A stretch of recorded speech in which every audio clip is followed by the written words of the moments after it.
இன்றைக்கி வாழைக்காய் பால் கூட்டு செய்ய போகிறோம். அதுக்கு வந்து இந்த வாழைக்காவை வந்து பொடி பொடியாக அரிஞ்சு வச்சுருக்கேன்.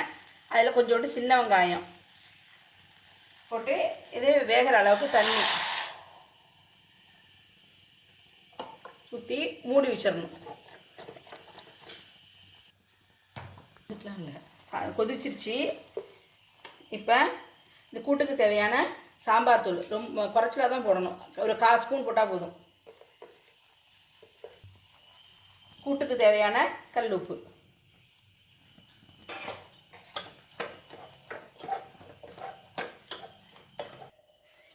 தேங்காயும் ஜீரகத்தையும் போட்டு ஒன்றா அரைச்சி வச்சுருக்கேன்.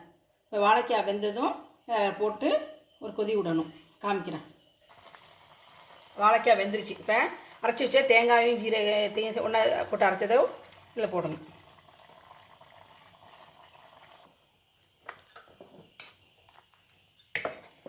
நல்லா தேங்காய் போட்டால் நல்லா ஒரு கிண்டி ஒரு கொதி விடணும்.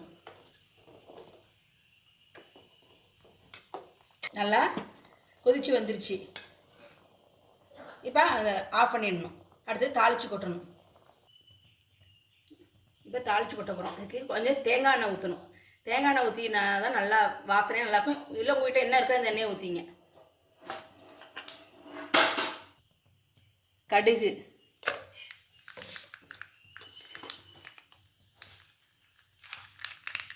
உளுத்தம்பருப்பு,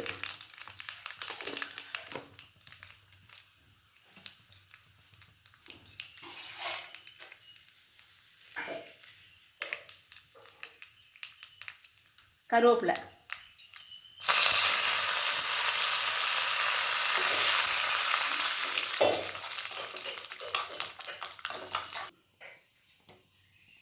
தாளிச்சு கட்டிங்க.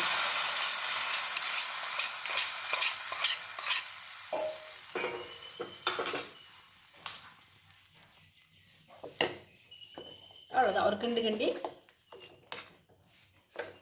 இதில் சாத்தில் போட்டு கூட சாப்பிட்டு குழந்தைங்களுக்கு ஊட்டி விடலாம். நல்லா நெய் போட்டு நல்லா டேஸ்ட்டாக நல்லாயிருக்கும்.